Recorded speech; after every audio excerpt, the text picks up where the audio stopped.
একদিন ফাতেমাকে জিজ্ঞেস করছে, আচ্ছা ফাতেমা বলো তো তুমি আমাকে কতটা ভালোবাসো? তো ফাতেমা বলছেন, স্বামী গো আপনাকে আমি প্রচুর ভালোবাসি। তো শেরে খোদা আলী বলছে, ফাতেমা যখন আমাকে বেশি ভালোবাসো তো আমার কাছে কোনো জিনিস চাও তো দেখি তোমাকে দিতে পারি কি পারি না। তো ফাতেমা বলছে, না গো স্বামী আমার, আমি চাইবো না আপনার কাছে। বলে কেন? আপনার কাছে চাইবো যদি আপনি দিতে না পারেন তবে আপনি শর্মিন্দা হবেন, আর আপনাকে আমি শর্মিন্দা হতে দেখতে পারবো না। তো আলী বলছে, ফাতেমা তুমি চেয়ে তো দেখো। তো ফাতেমা ভাবছে কি চাইবো, ভাবনা চিন্তা করে বলছে, স্বামী গো আপনার কাছে কিছুই নিব না, শুধু আপনার কাছে আমি দুটা আপেল নিব। কি নিব বললেন? জোরে বলেন, কি বললেন? আপেল নিব। আজকাল যদি কোনো বিবিকে আপনি বলেন, বিবি রে তুমি কত ভালোবাসো একটু বলো তো, কি চাও চাও হতো, কি আপেল চাইবে ভাই? দুই চার বহরি গহনা দিয়ে ওইগুলা ছাড়ার কিছু চাইবে? ওই লাগা মায়েরও খাইও। বাবা গো ফাতেমা তো যারা বলছে, স্বামী গো টাকা নেব না, পয়সা নেব না, কিছুই নিব না, আপনার কাছে দুটা আপেল নিব। তো আলী ভাবলো এই আপেল কোনো বড় ব্যাপার হইল? টাকা পকেটে নেই, এখনই যাব লোকড়ি কাটবো, বাজারে বিক্রি করবো, আপেল নিয়ে চলে আসবো। ফাতেমা রাজি।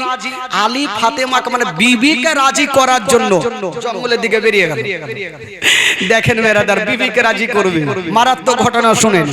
চলে যাচ্ছেন বাবা জঙ্গলে, হাতে তরবারি নিয়ে জঙ্গলে চলে গেছেন। একটা গাছের উপরে চেপে গেল, শুকনো শুকনি লকড়ি গুলাকে একটা বোঝা তৈরি করেছেন বাবা, আর ওই বোঝা নিয়ে গেল বাজারে গিয়ে দাঁড়িয়ে গেছেন, বোঝা বিক্রি করব, লকড়ি বিক্রি করব, আর ওই টাকা থেকে ফাতেমার জন্য দুটা আপেল নিয়ে যাব। দেখেন বিবিকে রাজি করার জন্য লকড়ি কেটেছে ভাই। এবার নিয়ে গেল, বাজারে দাঁড়িয়ে আছে, 1 ঘন্টা হয়ে গেল, কোনো খরিদ্দার আসে না।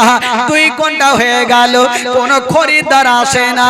আলী চিন্তা করছে, আল্লাহ আজকে যদি লকড়ি বিক্রি না হয় তবে ফাতেমার সামনে আমি মুখ দেখাতে পারবো না।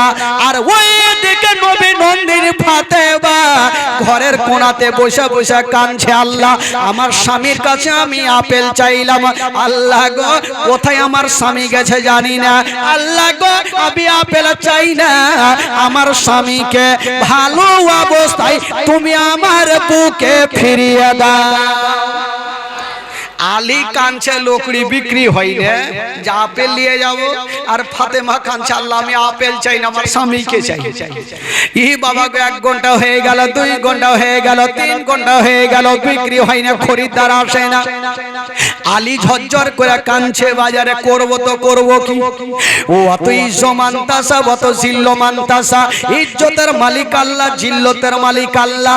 একটা খোদার বান্দা চলে আসিল, বলছে, আলী আচ্ছা বলো তোমার লকড়ির দাম কত? বলছে, ভাই রে তোমাকে দাম বলবো না, তোমার কাছে যা আছে দিয়ে যাও আর লকড়িটা নিয়ে যাও। অতক্ষণ পরে একটা খরিদ্দার পেয়েছে, যদি ফের উল্টা পাল্টা দাম বলি তো নিবেন? ভাই তোমার যা আছে তুমি দাও, লকড়ি নিয়ে যাও, শুধু দুটা তো আপেলই নিব, বেশি তো দরকার নেই। ওই লোকটা কিছু টাকা দিল, লকড়ি নিয়ে গেল, আলী খুশি খুশি গেল, আর দুটা আপেল খরিদ করেছে ভাই। আর চলে যাচ্ছে আলী, বাড়ির দিকে ছুটে চলে যাচ্ছে, আজকে ফাতেমা রাজি হয়ে যাবে। চলে যাচ্ছে, আমার আল্লাহ পাকের কাছে কয়েকটা ফারিস্তা আরজ করছেন, আল্লাহ গো আজকে তো আলী ফাতেমাকে রাজি করতে যাচ্ছে, আজকে আলীর পরীক্ষা নিব, দেখি আলী পাস করতে পারে কিনা। আমার বলছে, ফারিস্তারা আলীর পরীক্ষা নিবে, তবে সাবধানে যাও, হুড়কি খাইতে হবে। বলে কেন? বলছে আমার আলী জিন্দেগিতে ফেল পড়বে না। তো ফারিস্তারা বলছে, আল্লাহ চেষ্টা করে দেখি ফেল করতে পারি কিনা। এবার বাবা গো ফকির সেজে আলীর সামনে একজন দাঁড়িয়ে গেল, আলী তো পকেটে ভরে রেখেছে আপেল। আলীকে বলছে, আলী আমি 7 দিনের ভোকা, তোমার কাছে যা আছে আমাকে দিয়া দাও। তবে আলী দিয়া দাও। আলী বলছে ভাইরা আমার কাছে কিছু নেই। বলে কেমন কথা বলছো, তোমার কাছে 2টা আপেল আছে। ই বললো ই জানলে কি করে রে ভাই, পকেটে বইরে রেখেছি, জানলে কি করে? ও তো জানবে ভাই, তোর ফকির নেই। আলী ভাবলো জানলে কি করে? বলছে আলী 2টা আপেল আছে দাও। আলী চিন্তা করছে করব তো করব কি। বলছে আলী তোমাকে একটা কথা বলে দি, একটা যদি আপেল দাও তবে আল্লাহ তোমাকে 10টা আপেল দিবে, আর 2টা যদি আল্লাহর রাহে দান করো তবে আল্লাহ 20টা দিবে। 1-এর প্রতি 10, 2-এর প্রতি 20 আপেল। আলী চিন্তা করছে আল্লাহ এখন যদি আপেল দিয়ে দিই, ফাতেমাকে কত করে আমি রাজি করিয়েছিলাম, আর যদি ফাতেমার সামনে আপেল নিয়ে যেতে না পারি তবে আমার বিবি ফাতেমা খুশি হবে না। কিন্তু বিবি তো ওইরকম, ফাতেমা ভাবছে আমি আপেলের দরকার নেই, আমার স্বামীকে চাই, কোনো জিনিসের দরকার নেই।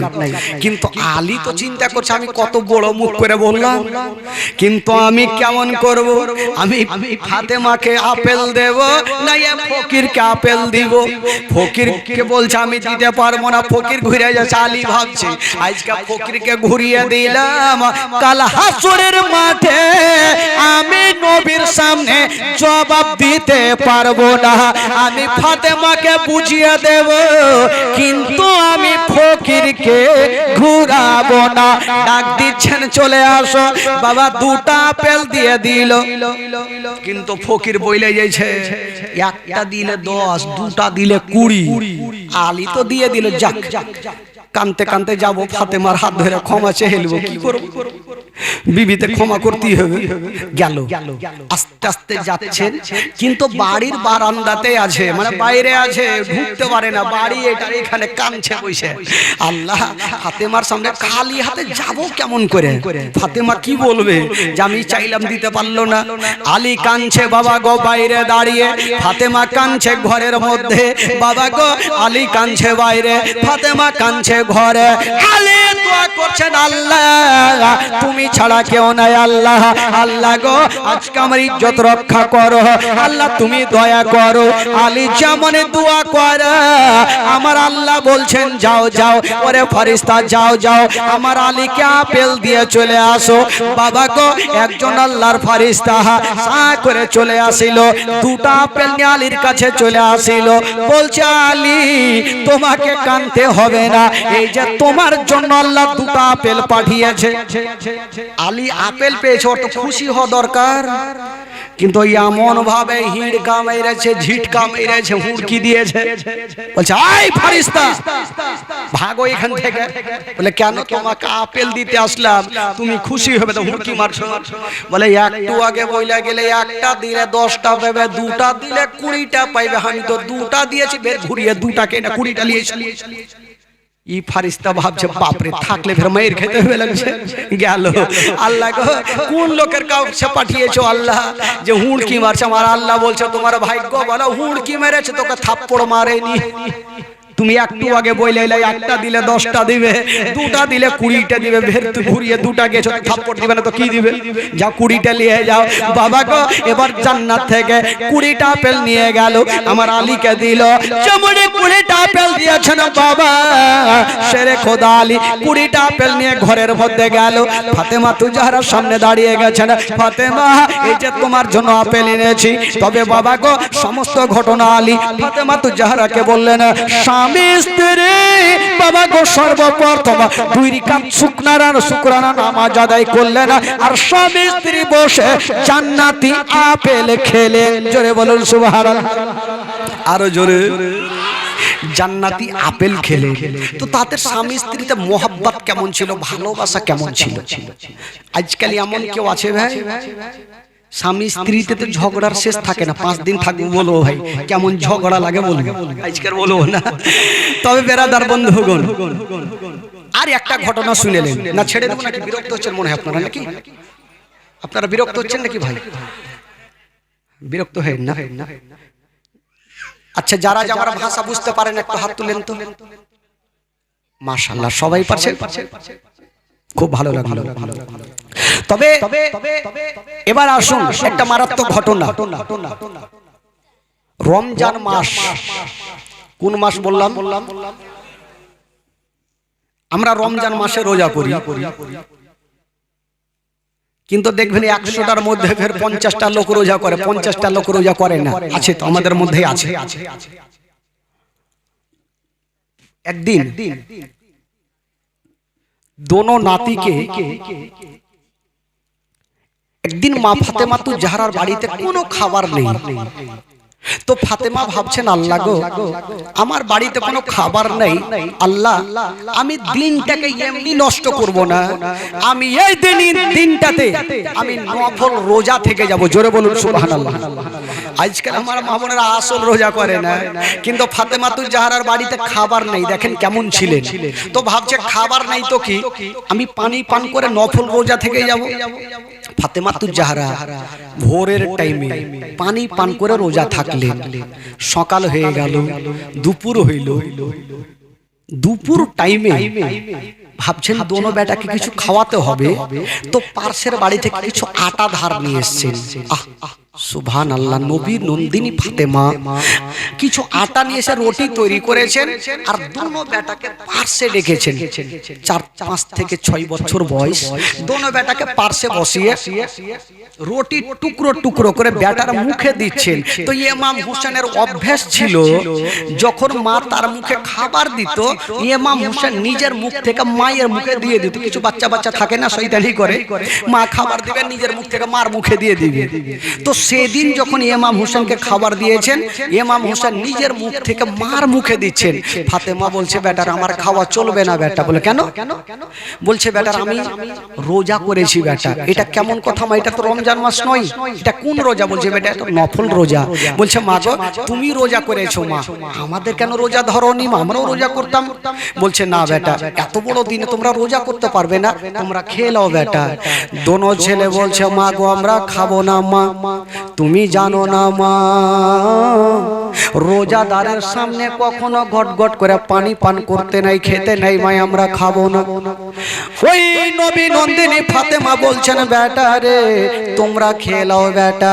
কিন্তু দোনো ছেলে বলছে, মা খাবো না। তবে মা গো, তুমি খেতে বলছো, মা একটা শর্ততে আমরা খেতে পারি। মা কি শর্ত বেটা? বলছে, মা খেতে পারি, আজকে যেমন তুমি যেইভাবে রোজা ধরেছো, কালকে আমাদের যদি রোজা ধরো তবে এখন খাবো, নচেত খাবো না। ফাতেমা ভাবছে, এখন বুঝিয়ে সুঝিয়ে খাইয়ে দি, কালকে হবে তখন দেখা যাবে। দোনো ছেলেকে বললে, চিন্তা নাই বেটা, আমি কথা দিলাম কালকে রোজা ধরাবো। দোনো ছেলেকে খাবার খাওয়ালেন। তারপরের দিন ফাতেমা তু জাহরা যে পান করে রোজা ধরেছিলেন, সন্ধ্যার টাইমে পানি পান করে রোজা ইফতার করলেন। জোরে বলুন সুবহানাল্লাহ, আরো জোরে বলুন। পানি পান করে রোজা ধরলেন, ইফতার করলেন। ভাই দ্বিতীয় দিন ফাতেমা তু জাহরা দোনো বেটাকে নিয়ে আরাম করছেন, ঘুমিয়ে আছেন। কিন্তু ফাতেমা ভাবছেন, আল্লাহ গো, এত বড় দিনে আমি দোনো বেটাকে কোনো মতে রোজা ধরবো না, চুপচাপ আমি পানি পান করে রোজা ধরবো। বাবা গো, কিন্তু ফাতেমা ভোরের টাইমে উঠেছেন। বাবা যেমনই ভোরের টাইমে উঠেছেন, বাবা সঙ্গে সঙ্গে এক গিলাস পানি নিয়ে যেমনই ফাতিমা পানি পান করতে যাবে, দোনো বেটা উঠে গেল। বলছে, মা গো, ও গো জননী মা, তুমি উঠে গেলে মা, আমাদের কেন জাগাওনি মা? বলছে, বেটা রে ওরে লাডলা দুলারা, ওরে কলেজার পরা, তোমরা জেগে গেলে বেটা। বলছে, মা গো, আমরা ও রোজা ধরবো মা, আমাদেরকে রোজা ধরাও মা। ফাতেমা বলেছিলেন, বেটা রে এত বড় দিনে তোমরা রোজা করতে পারবে না বেটা, কষ্ট পাবে, তোমাদের রোজা ধরতে হবে না। দোনো ছেলে বলেছিলেন, মা গো, আমরা কথা দিলাম মা, আমরা রোজা করব মা, কিন্তু তোমার কাছে আমরা খাবার চাইব না গো মা। বাবা গো ফাতেমা ভাবছেন আল্লাহ, এখন যদি আমি রোজা ধরিয়ে দিই, পানি পান করে রোজা ধরাবো আল্লাহ, কিন্তু সকাল বেলাতে কালকে সন্ধ্যার টাইমে আমি কি খাইয়ে রোজা ইফতার করাবো। হাইরে নবী নন্দিনী ফাতেমা দোনো বেটাকে পানি পান করে রোজা ধরিয়ে দিলেন। বাবা যেমনই রোজা ধরিয়েছেন বাবা, যখন সকাল হয়ে গেল, সকাল যেমনই হয়ে যাওয়া, ফাতেমা 2 গিলাস পানি দোনো বেটার সামনে হাজির করেছেন। বেটারে এই যে পানি পান করে নাও বেটা। দোনো ছেলে বলছেন মা গো তুমি কি জানো না মা, রোজা ধরেছি আমরা, রোজাদারের সামনে পানি আনতে হয় না মা। বলছেন বেটারে এত বড় দিনে তোমরা রোজা রাখবে বেটা, তোমরা কষ্ট পাবে। ওরে লাডলা দুলারা, ওরে কলেজার পাড়া, আমি তোমাদের কষ্ট দেখতে পারবো না বেটা, তোমরা রোজা ধরিও না বেটা, তোমরা পানি পান করে রোজাটা ছেড়ে দাও। দোনো ছেলে বলছেন মা গো আমরা কথা দিলাম মা, আমরা কোনো মতে রোজা ছাড়বো না মা। বাবা গো দোনো বেটা পানি পান করলেন না, কিন্তু এত বড় দিনে কেমন করে ছোট্ট ছোট্ট ছেলেরা রোজা করবে ভাই? সন্তান যদি কষ্ট পায় তার থেকে মার কলেজা খানা বেশি কান্দে। ফাতেমা তুজাহারা চিন্তা করছেন আল্লাহ পানি পান করে রোজা ধরেছে, কিন্তু ইফতার করার সময় সমান কিছু আমার বাড়িতে খাবার নেই, সন্ধ্যার টাইমে আমি ইফতার করাবে কেমন করে? ও যুবক বন্ধুরা, ও গো আমার বাহাপরেরা, হাইরে ফাতেমা তুজাহারা ডাক দিচ্ছেন স্বামী গো, ও গো আমার মাথার তাজা, আপনি তাড়াতাড়ি করে চলে যান আর আমার দোনো বেটার জন্য একটু ইফতারের ব্যবস্থা করে দেন। স্বামী গো আমার দোনো বেটা রোজা আছে, পানি পান করে রোজা ধরেছেন, একটু ইফতারের ব্যবস্থা করে দেন। শেরে খোদা আলী বলছেন বিবি তুমি চিন্তা করো না। হাতে তরবারি আবার নিয়েছেন, আবার জঙ্গলে গিয়ে বাবা লকড়ি কেটেছেন, বাজারে দাঁড়িয়ে আছেন আল্লাহ যদি আমার লকড়ি বিক্রি হয় নিয়ে যাব।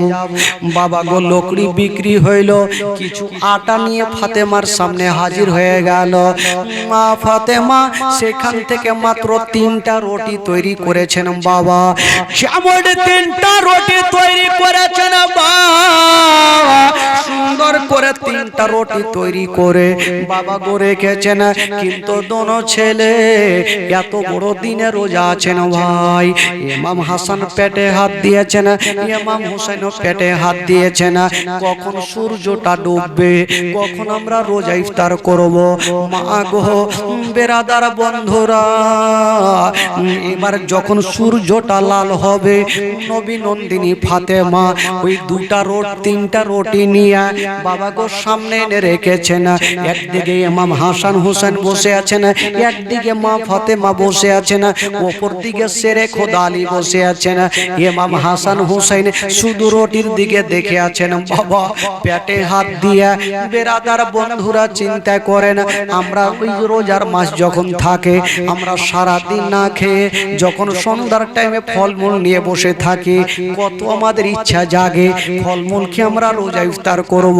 বেরাদার বন্ধুরা, হাইরে নবীর নামাজা, দোনো নামাজা দেখছেন ওই রুটির দিকে। বেরাদারা যেমন সূর্যটা লাল হবে গো, হঠাৎ করে বন্ধুরা ওই ফাতেমার বাড়িতে কে একজন বাইরে থেকে আওয়াজ দিচ্ছেন। ফাতেমা দরজা খুলো, বলছে কে আছো গো? আমি হলাম একজন সাইল, আমি একজন ফকির, তোমার দরবারে এসেছি, আমি 2 দিনের ভুকা, যদি পারো আমাকে কিছু খাবার দিয়ে দাও। যেমনই বাবা গো ফকিরের জন্য দরজা খুলেছে, পেটে হাত দিয়ে বলছে ও নবী নন্দিনী ফাতেমা, আমি জানি তুমি কোনোদিন ফকিরকে ঘুরাওনি, আজকেও ঘুরাতে পারবে না, যদি কিছু খাবার থাকে দাও। হায়রে নবী নন্দিনী ফাতেমা চিন্তা করছেন, আল্লাহ আমি ফকিরকে কেমন করে ঘুরাবো, আর যদি ফকিরকে দিয়ে দিই তবে আমার দোনো বেটাকে আমি কি খাইয়ে ইফতার করাবো। হায়রে নবী নন্দিনী ফাতেমা বাবা গো একদিকে মুখটা ঘুরিয়ে ডুগরে ডুগরে কাঁদছে, কিন্তু দোনো বেটা মার চেহারা দেখছে, আমার মা কাঁদছে কেন। দোনো বেটা উঠে মার কাছে পৌঁছে গেল, মা গো তুমি কেন কাঁদছো মা? মা তোমাকে কাঁদতে হবে না মা। আচ্ছা বলো কটা রুটি আছে মা? বলছে তিনটা রে বেটা। বলছে মা গো তুমি ওখান থেকে একটা রুটি ফকিরকে দিয়ে দাও মা, দুটা থাকবে মা, আমরা ওই দুটা রুটি খেয়ে ইফতার করব মা। হায়রে ফাতেমা দোনো বেটাকে বুকখানে ভরে নিয়ে যেন কাঁদছে না, গালে মুখে চুমা খাচ্ছে। আল্লাহ গো আমার বেটাদের এত বুদ্ধি জ্ঞান দিয়েছো আল্লাহ। বাবা গো সেখান থেকে একটা রুটি ফকিরকে দিলেন, ওই রুটিটা নিয়ে ফকির কিন্তু চলে গেছে না। ইমাম হাসান হুসাইন বাবা রুটির দিকে দেখে আছে না, হঠাৎ করে সূর্যটা যখন লাল হতে যাবে, হঠাৎ করে বন্ধুরা একটা ছোট্ট বাচ্চা, ইয়াতিম বাচ্চা, গায়ে ধুলা লেগে আছে, বালি লেগে আছে, কাঁদতে কাঁদতে বাড়িতে ঢুকে গেল। মা ফাতেমার পা জড়িয়ে ধরে পড়ে গেছে, ডুগরে ডুগরে কাঁদছে, মা আমার মা নেই বাবা নাই, আমি ইয়াতিম সন্তান, আমি 7 দিনের ভুকা প্যাসা মা, যদি কিছু থাকে আমাকে দিয়ে দাও মা। বাচ্চা ছেলেটা ওই ফাতেমার পা ধরে কাঁদে, মা আমার মা নাই, আমার বাবা নাই মা, আমি আজকে ইয়াতিম সন্তান, আজকে আমাকে ঘুরাইয়েন না মা। আমি ডগরে ডগরে নগরে নগরে ঘুরেছি মা, কেউ আমাকে খাবার দেয়নি মা, আমি জানি তুমি আমাকে ঘুরাবে না মা, কিছু আমাকে খাবার দিয়ে দাও মা। তবে মা গো যার দুনিয়াতে মা বাবা বেঁচে নাই তার দুনিয়াটা অন্ধকার, বাবা গো যার মা বাবা নাই তার দুনিয়াতে কিছুই নাই। বেরাদার বন্ধুরা ওই ইয়াতিম সন্তানটা কাঁদছে আর বলছে, মা আপনার কি বিশ্বাস হয় না? নিজের জামাটা তুলে নিজের পেটটা দেখাচ্ছে, মা যদি তোমার বিশ্বাস না হয় মা তবে একবার তুমি তাকিয়ে দেখো মা। যেমনই তাকিয়ে দেখছেন বাবা ঠিকই কথা মনে হচ্ছে কদিন থেকে খাবার খাইনি। ফাতেমা ভাবছেন, আল্লাহ আমি কেমন করবো গো আল্লাহ, আমি ছেলেদের খাওয়াবো না আমি এই ইয়াতিম সন্তানটাকে খাওয়াবো?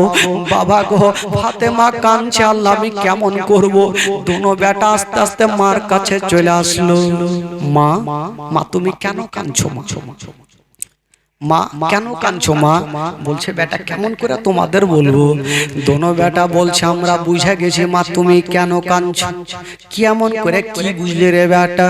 বলছে মা গো তুমি এটাই তো ভাবছো মা, দুটা রুটি আমি বাচ্চাটাকে দেব না, আমরা দোনো ভাইকে দেব, এটাই তো ভাবছো না মা? বলে হ্যাঁ রে বেটা। দোনো বেটা বলছে মা একটা কথা তুমি আমাদের উত্তর দাও মা, আমরা কদিন থেকে খাইনি। বলছে বাবা একদিন হইল। বাচ্চাটা কদিন থেকে? বলো 7 দিন হইল। বলছে মা গো আমরা একদিন খাইনি, আপনার কতটা কলেজা কাঁদছে, কিন্তু যে বাচ্চাটা 7 দিন থেকে খাইনি মা তার মার কতটা কলেজা ফাটতো মা।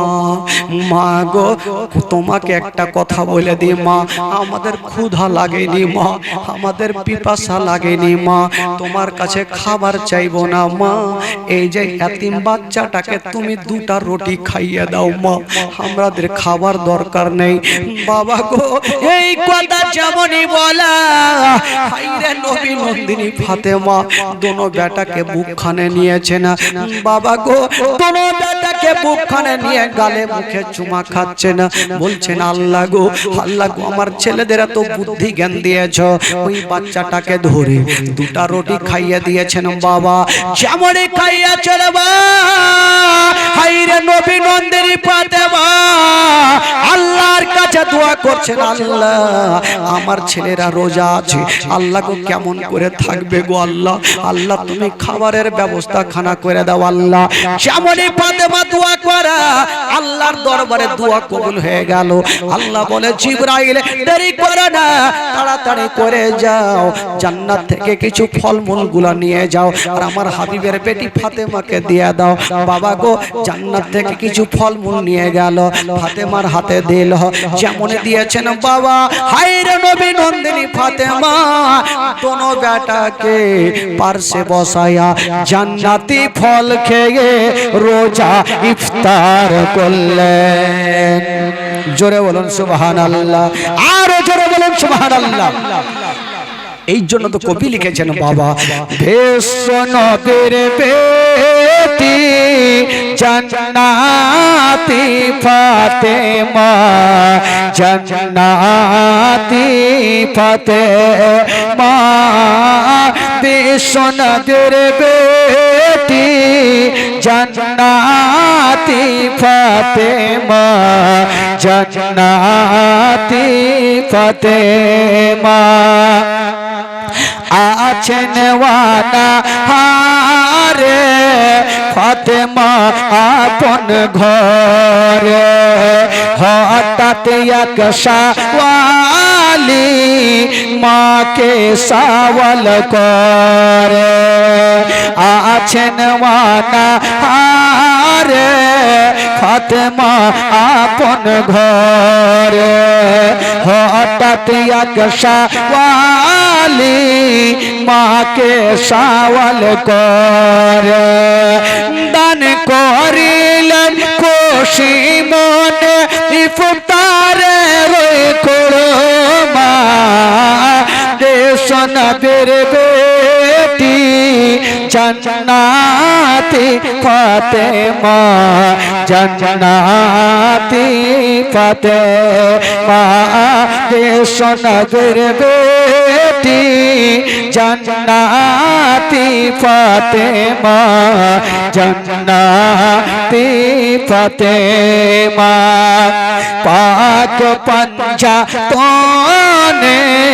ওয়াসিলা গো আল্লাহ, ঈমান সহকারে রাখিবেন গো মাওলা। পাক পঞ্জাতনের ওয়াসিলা গো আল্লাহ, ঈমান সহকারে রাখিবেন গো মাওলা। ফজল ইসলামের হৃদয়ে জারি থাকে তোমার কলেমা, দেশ নবীর বেটি জান্নাতি ফাতেমা, জান্নাতি ফাতেমা, দেশ নবীর বেটি জান্নাতি ফাতেমা, জান্নাতি ফাতেমা, দেশ নবীর বেটি জান্নাতি ফাতেমা, জান্নাতি ফাতেমা। যাকে বেরাদার বন্ধুগণ বাবাজি, আজকে প্রথম রাত্রি, আবার সামনে 4টি রাত। তবে অবশ্যই যেখান থেকে জীবন কাহিনী সমাপ্ত করলাম, আবার কালকে সেখান থেকে শুরু হবে। বলার মাধ্যমে ভুল ত্রুটি ছোট্ট ভাই বলে ক্ষমা করবেন। সকলে দাঁড়িয়ে যান, সালাতর সালাম পড়ুন। ইয়া নবী সালাম আলাইকা, ইয়া রাসূল সালাম।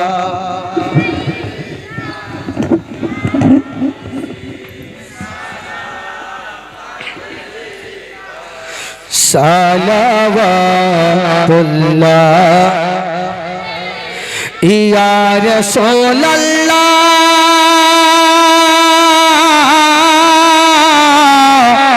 ইয়া হাবিবে, নবীজির আব্বা আব্দুল্লাহ, নবীজির মাতা আমেনা, নবীজির তো তোমার